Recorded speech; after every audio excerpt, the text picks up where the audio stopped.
Tolenkes, bonjour. Ahmed Arepa, bonjour. Amis téléspectateurs, amis internautes, bonjour. Bonne arrivée à vous. Bienvenue. Merci d'avoir gardé la maison en notre absence. Merci surtout à Boris. On a l'impression que vous avez pris de l'âge en 2 semaines. Ben oui, c'est possible. Mais bon, les raisons sont ailleurs et je pourrais vous les expliquer. Mais passons. Allez, on va démarrer Laurent Roland Tolenkes par évidemment le quotidien, l'événement précis, d'accord, qui parle d'un fait d'actualité qui fait couler beaucoup d'encre et de salive. Il s'agit de celle en rapport avec quelques stations services donc, qui ont été mis sous scellé après un contrôle justement de l'ANM. Oui, ce qui se passe au niveau des stations, c'est assez criant. J'estime fondamentalement qu'il fallait vraiment faire ce contrôle au niveau des stations parce que malheureusement, déjà, il faut déjà commencer par d'abord voir quelles sont les sources d'approvisionnement des stations. Je crois que c'est sur cette question que moi j'attendais beaucoup plus les responsables gouvernementaux de ce contrôle-là. Quelles sont les sources d'approvisionnement des stations et comment est-ce que les stations gèrent-elles les stocks ces derniers jours, parce que voir qu'il y a du carburant qui est servi dans une station et que déjà en 2 heures on vous dit qu'il n'y en a plus du tout, alors que on apprend que certains notamment vont prendre dans les stations pour nous revendre ça au bord de la voie. Donc il y a un certain nombre de contrôles à faire à ce niveau. Mais déjà aussi par rapport aux outils de travail, c'est-à-dire que les machines, tout ça là, si ça nous répond à un certain nombre de choses, ça ne répond pas aux normes en vigueur, j'estime qu'il faut nécessairement taper du poing sur la table et sanctionner les promoteurs ou les commerçants indélicats en la matière. C'est vrai que ce n'est pas que les promoteurs, il y a aussi les agents dans les stations, les pompiers, qui malheureusement aussi font un jeu assez déplorable. Moi, j'ai fait l'expérience malheureuse il y a quelques jours dans une station. Quand vous allez dans les stations, on vous demande d'évoluer au point où vous n'avez pas la possibilité, quand vous êtes au volant de votre voiture, vous n'avez pas la possibilité de voir le tableau. Et donc, vous dites, vendez-moi pour 10 000 francs, et puis on vous sert le carburant. C'est-à-dire, vous vous rendez compte qu'à un moment donné, on dit c'est bon, et vous démarrez, et vous constatez que ça n'atteint pas le niveau. D'habitude, quand vous prenez pour ce montant-là, là où ça devait arriver, ça ne vient pas à ce niveau.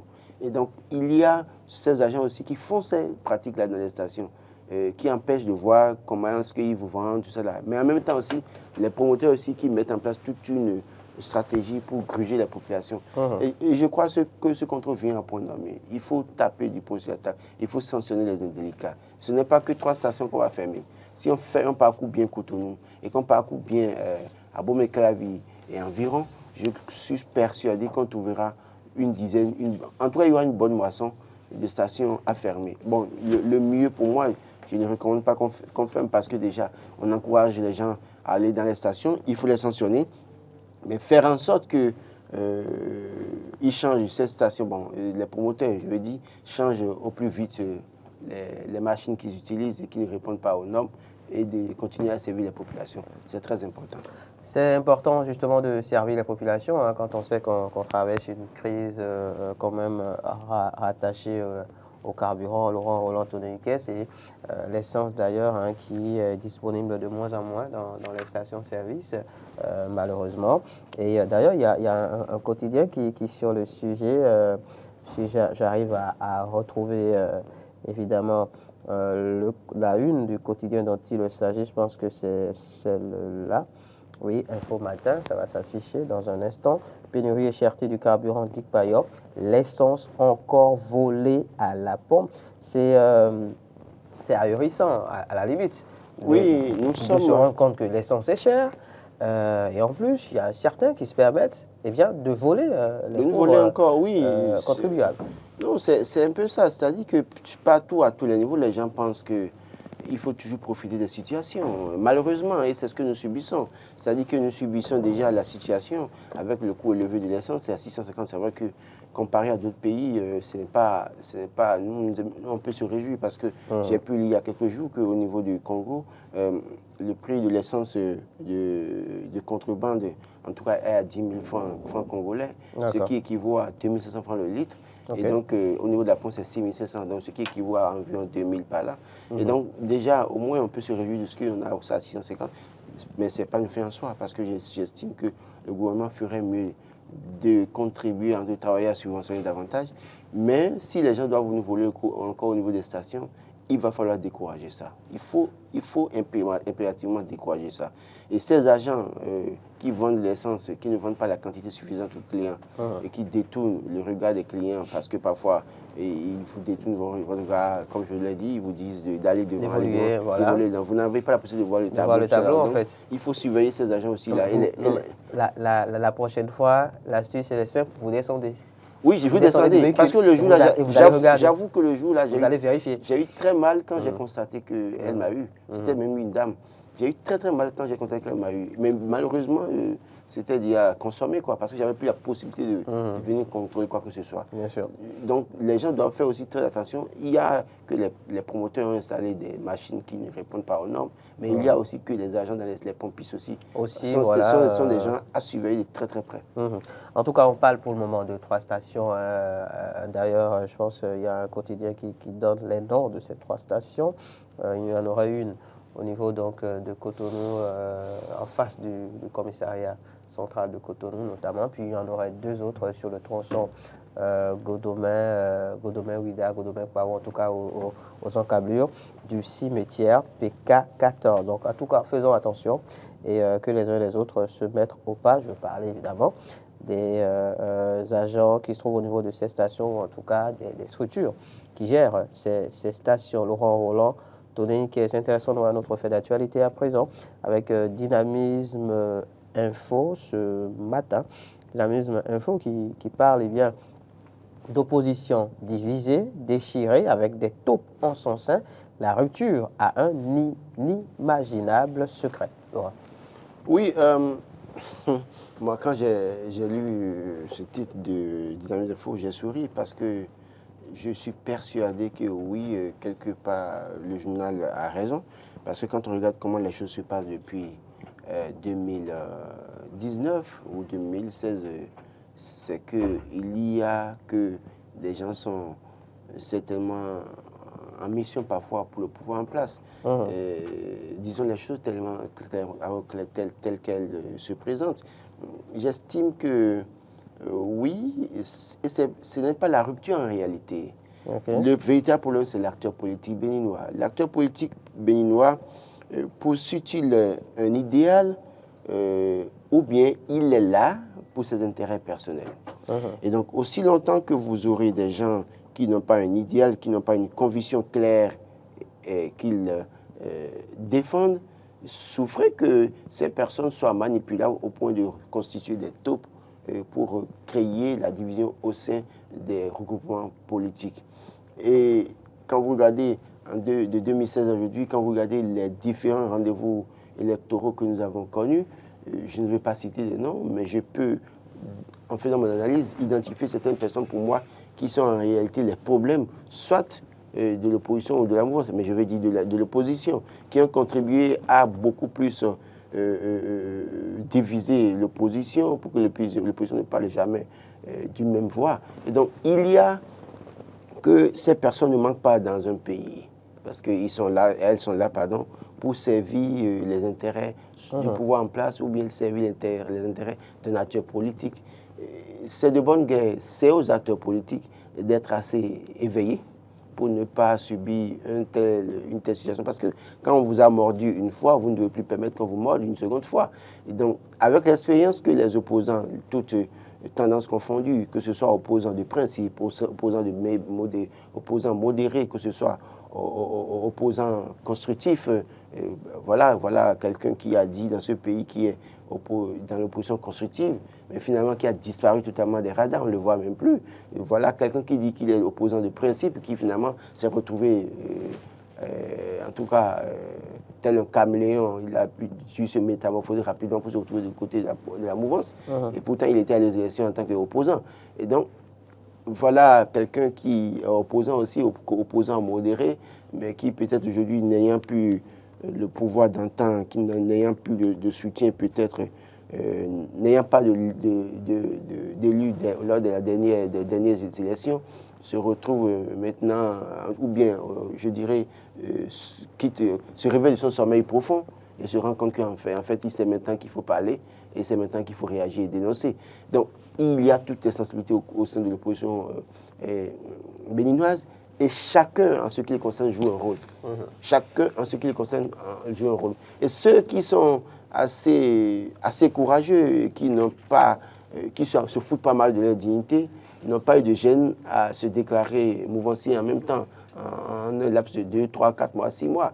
Je veux citer par exemple Rina Gossa, qui malheureusement, opposant, allait aux élections, tout ça là, opposant le principe, s'est retrouvé dans la mouvance. Je veux citer Théophile Yarou, qui, en quittant FCB, allait créer la Nouvelle Alliance, et bien évidemment, s'est retrouvé, par quelle magie, au niveau de la mouvance également, l'UP, le renouveau. Donc, ça veut dire quoi?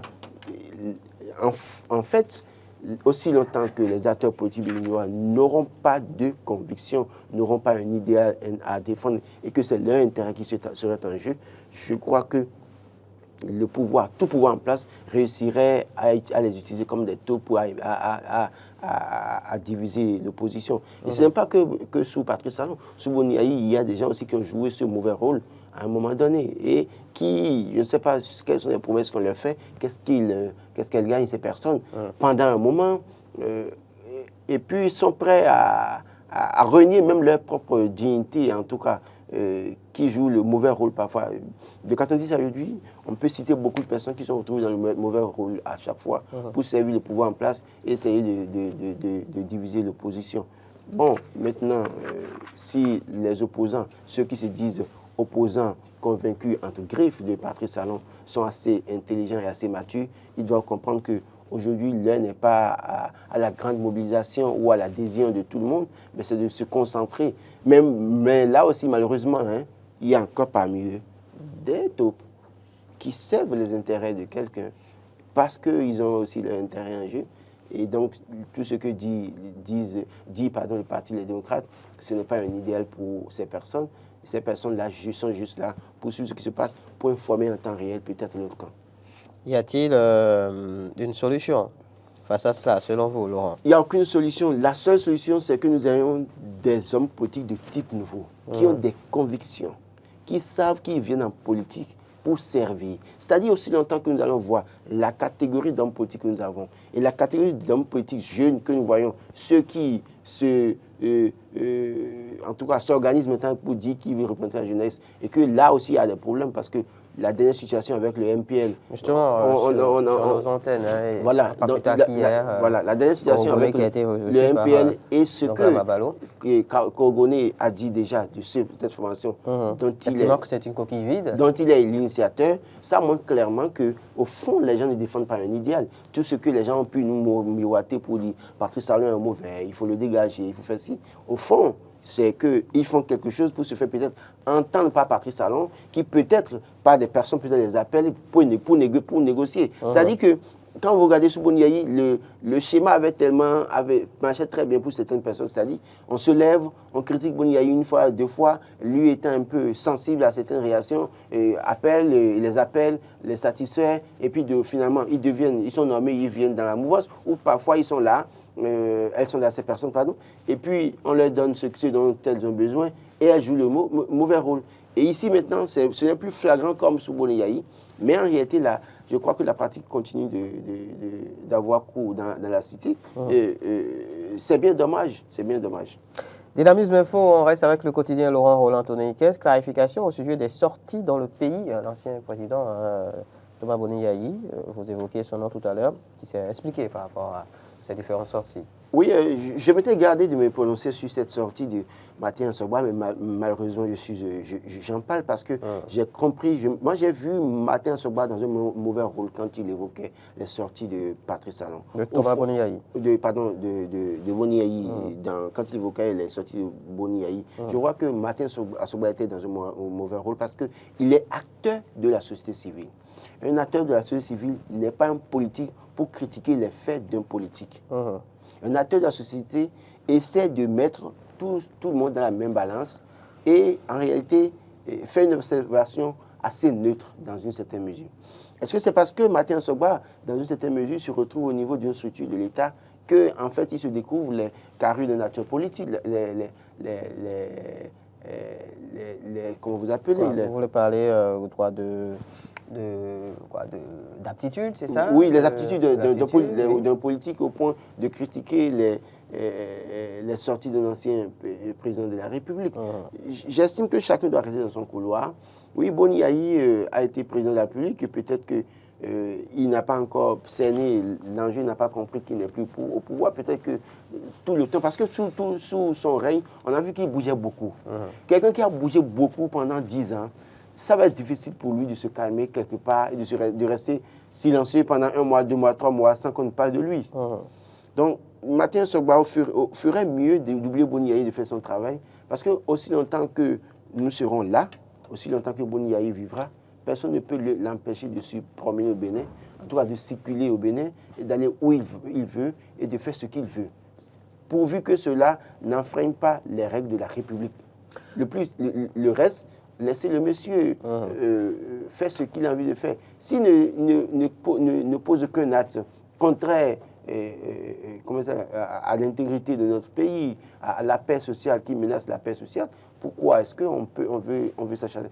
Si demain, par exemple, Patrice Talon, au terme de son mandat, commençait par aller dans les localités du Bénin, se rendre compte de la vie des Béninois, saluer les Béninois, est-ce qu'on dira que oui, il n'a pas le droit?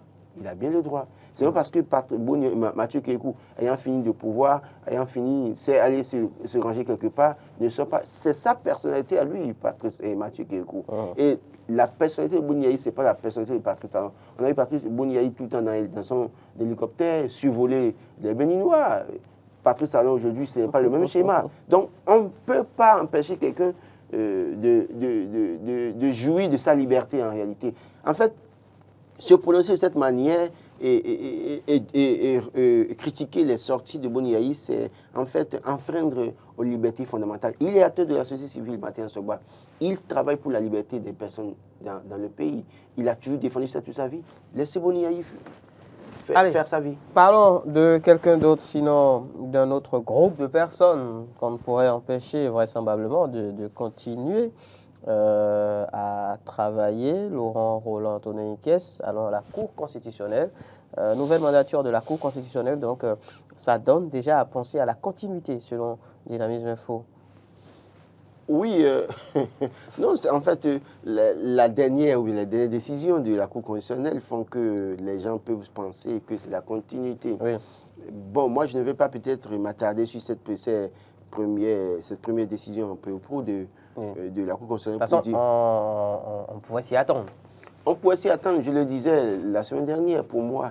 Nous sommes dans une situation de juge et partie. On ne pouvait pas s'attendre à mieux. Est-ce que cette Cour, justement, vienne quand même à se remettre en cause, voilà, la légitimité de ses membres. Ce n'est pas possible.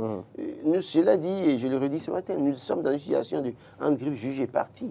Les gens doivent s'asseoir et statuer sur leur propre cas, et statuer sur le cas d'un des leurs. Et vous pensez qu'ils vont vous donner raison. C'est un faux problème. J'estime qu'il ne fallait pas attendre mieux que cette décision rendue par la Cour constitutionnelle. Ce qu'il faut espérer, c'est vrai que ce n'est que le début. Sur cette question, moi, peut-être à la place des sages de la Cour, je ne rendrai pas une décision autre que celle qu'ils ont rendue, que les membres actuels ont rendue. Mais c'est dans la suite avec les saisines des citoyens, les saisines des députés sur d'autres faits du pays qui pourraient nous amener à analyser si c'est dans la continuité ou bien si les choses ont changé. D'accord. Allons à la une du quotidien Matin Libre à présent. Laurent Roland Tonnerre-Nicaise, libération de Madougou, Ivor et compagnie. Le professeur Désiré Baloubi demande la clémence de Talon. Alors, sur la question, je crois que Patrice Talon doit commencer par faire très attention. Et quand je dis commencer par faire très attention, ce n'est pas pour, en tout cas, annoncer quelque chose de grave. Mais j'estime qu'à un moment donné dans la vie, quand il y a une situation et que tout le monde commence à appeler au pardon, vous avez un temps record pour rapidement exécuter, pour rentrer dans l'estime du peuple, pour être porté en triomphe. Passé ce délai, quand vous rendez la décision après, ça n'a plus d'effet. On a pu voir avec d'autres cas dans le passé que je ne vais pas citer, les cas dans lesquels l'actuel chef d'État pourrait se retrouver par le passé, où on demandait à l'ancien chef d'État de pardonner. Tout le monde l'appelait au pardon, au pardon, au pardon, au pardon, tout le monde pardon. Mais il n'avait pas écouté. Au point où ce temps s'est écoulé. Et à un moment donné, quand il a dit qu'il a fait cette déclaration pour dire pardon, les gens disaient ben, c'était trop tard, ça n'avait plus de sens en réalité. Parce qu'en ce moment, ça avait contribué davantage déjà à révolter les Béninois contre son système, au point où quand il a rendu la décision, il a fini par décider de pardonner, ça n'avait plus d'effet. Donc, moi je crois que nous sommes à un carrefour très important où aujourd'hui, Patrice Talon doit pouvoir maintenant faire très attention à tous les messages qui vont à son endroit lui demandant de pardonner. Parce que Dieu même est amour et pardon. À un moment donné, il vaut mieux ramener la balle à terre, pardonner, aussi puissant que vous êtes, ramener la balle à terre, parce que vous avez aussi besoin des autres. Je ne dis pas qu'il faut fermer les yeux. Est-ce que vous pensez qu'il est trop tard? Non, je dis... Il n'est pas encore trop tard. Il n'est pas encore trop tard. C'est-à-dire que en l'état, si vous laissez encore un an écouler, s'écouler, pardon, sans pouvoir pardonner, après, tout pardon n'aurait plus de sens en réalité. Il se peut qu'on en arrive là. Aujourd'hui, il a plusieurs leviers sur lesquels il peut se baser et pardonner. Maintenant, s'il ne profite pas, à un moment donné, ceci est trop tard et ça n'aura plus d'effet. Et pourtant, il a la possibilité de le faire maintenant pour que tous les Béninois peut-être le portent en triomphe. D'accord. Laurent Roland Tourniquet, dans l'actualité au Bénin, il y a également la lutte contre la cybercriminalité, de nouveaux chiffres, lutte contre la cybercriminalité au Bénin. Nous sommes à la une du quotidien le matinal, pardon. 623 jeunes déjà interpellés en 2023, plus de 89 millions de francs CFA récupérés, 34 véhicules saisis. Et à Dynamisme Info d'analyser, estimant que la preuve que la part justement du gain facile est dans une proportion inquiétante au sein de la population.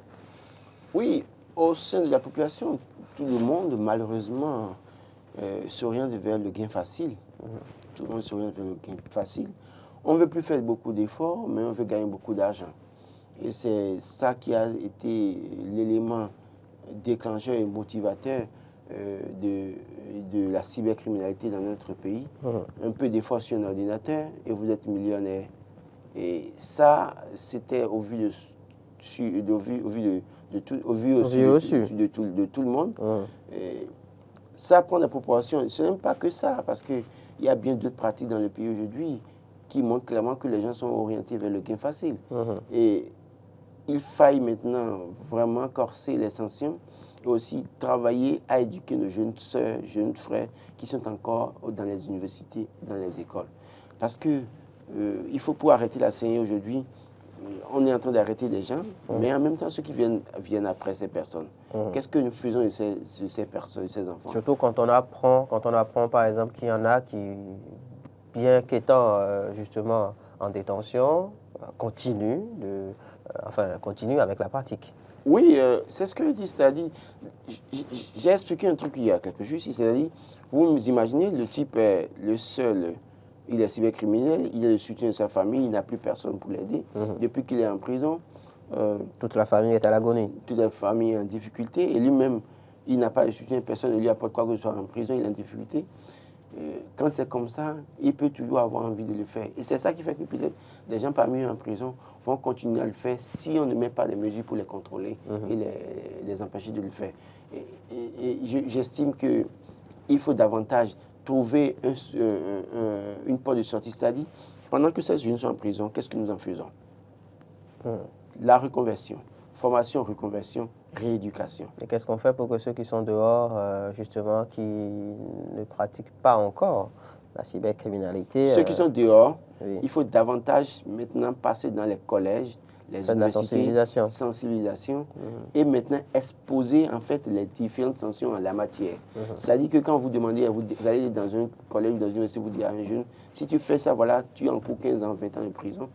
Ça va beaucoup plus contribuer à dissuader. C'est dissuasif, justement. Oui, c'est voilà. Donc, même si ça devrait continuer, ça va être avec un petit... Dans une moindre mesure. Voilà.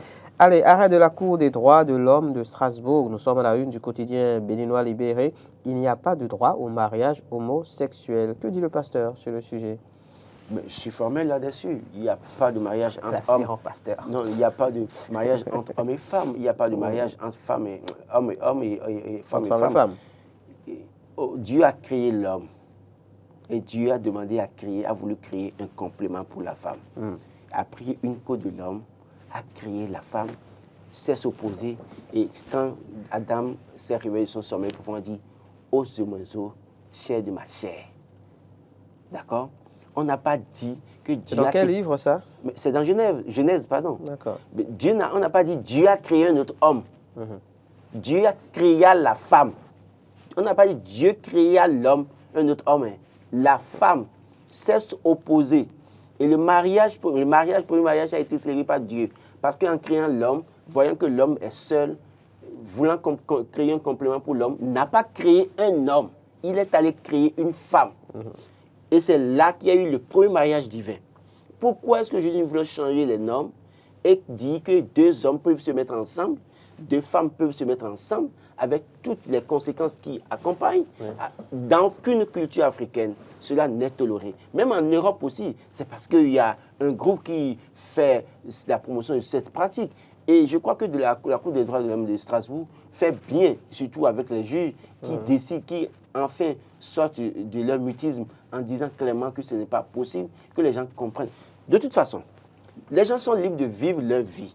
Mais ils doivent préciser qu'on ne va pas verser dans l'homophobie non plus. Voilà, sur ce plateau. Voilà. Non, moi je n'appelle pas à tuer ou à taper quelqu'un. Mais je dis une chose, que les gens comprennent que le mariage se passe entre un homme et une femme. Et l'autre endroit qu'ils utilisent, c'est pour sortir les déchets. D'accord. Dieu n'est pas con en créant ça pour qu'on sorte les déchets par là. Ça ne saurait être un instrument. On va couper court. Oui, ça ne saurait être un instrument. On va couper court. Oui, permettez-moi. Ça ne saurait être un instrument de jouissance. C'est fini. C'est une bêtise. Merci. Soyons chauvin, Info Matin, célébration, 3e anniversaire. Christophe Agon et sa jeune équipe se tournent vers de nouveaux défis. Un mot rapidement. Alors, je voudrais ce matin reconnaître les mérites de Christophe Agon, que j'ai pu connaître, qui était à Tado FM, qui après a créé son journal. Et j'avoue que depuis que ce journal existe, ils ont fait un travail assez important. Quand on regarde un peu la qualité du travail abattu, la manière dont l'information est traitée et abordée à la une de ce journal, on peut s'en féliciter. On peut s'en féliciter, ce n'est pas... Et d'abord, la présence continue de ce journal également. On peut s'en féliciter et dire bravo à Christophe Agon. J'ai pu voir qu'à cette célébration, il y a toutes les autorités, en tout cas, quelques autorités municipales. Je crois que les prochains jours, Christophe Agon ne versera pas dans la communication communale, mais continuera à faire son travail. Parce que parfois, quand vous avez des activités, que ces autorités viennent à ces activités, malheureusement, vous avez une corde au cou. Vous êtes parfois liés. Donc, je ne souhaite pas voir ce journal lié. C'est tout le mal qu'on peut souhaiter, en tout cas. Donc, voilà. Et donc, qu'il continue de faire son travail de façon objective et que les autorités lui lâchent les baskets aussi. Ce n'est pas parce qu'ils sont allés célébrer 3 ans avec lui que demain, on va lui rappeler que oui, on était là, on t'a aidé, on t'a soutenu. C'est une bêtise. Allez, le confrère de la matinée, pour vraiment finir cette fois, Laurent Roland Antoniniquez, sollicité partout dans le monde pour son expertise. Julien Minavoa, le diplodocus du triomphe de l'olympisme béninois à l'international.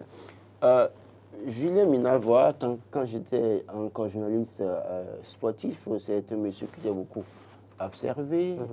Je me rappelle la dernière assemblée générale du Comité national olympique béninois, sportif béninois.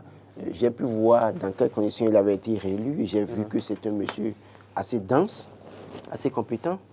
Et il faut reconnaître les mérites des notes qui font beaucoup.